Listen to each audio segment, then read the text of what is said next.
This week on Daily Architecture News. Multidisciplinary artist Ian Strange is known for his large-scale exhibitions that unsettle our understanding of the home.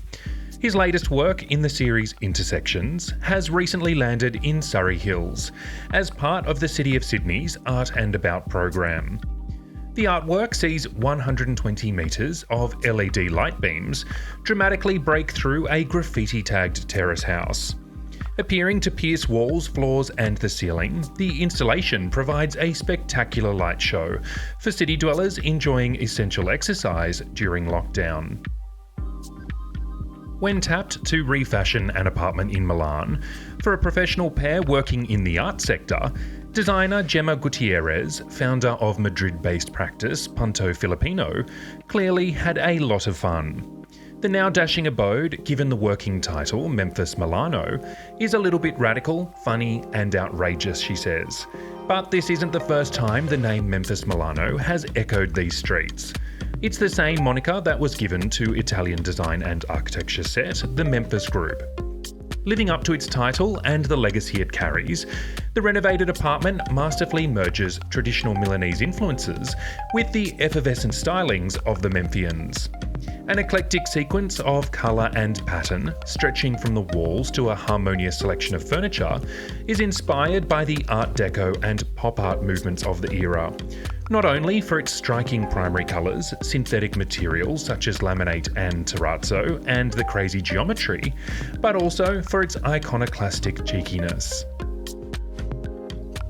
Russian architecture and interior design practice, Reutov Design, has handed over the keys to a brightly coloured, Mexican-inspired apartment in New York City. Featuring tones of terracotta, dusty pink and a gamut of greens, the interiors lend themselves to an Instagram world. Cinema-worthy scenes frame designer furniture and a cactus-studded landscape. The client now enters the apartment through a pastel green door that opens up to a bi-tone interior, green for the flooring and some columns, while pink is displayed on the walls and ceilings. The softness of the core colour palette translates into the furniture, which is made mostly of curvaceous forms. Designed in 1927 by motion picture theatre architect S. Charles Lee, the Tower Theatre in downtown Los Angeles sits peacefully on a pioneering past. Remarkably, it was the first of its kind, wired up to show film with sound. It was also the first theatre on the storied Broadway strip to treat moviegoers to air-conditioned comfort. Upon its shuttering in 1988, the majestic space remained mostly out of service.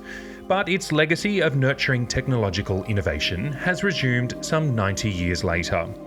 The opulent venue has been reborn at the hands of Foster & Partners architects, becoming the Greater Los Angeles region's 26th Apple Store, a fitting tenant whose endeavours have transformed modern-day photography, video making and music composition.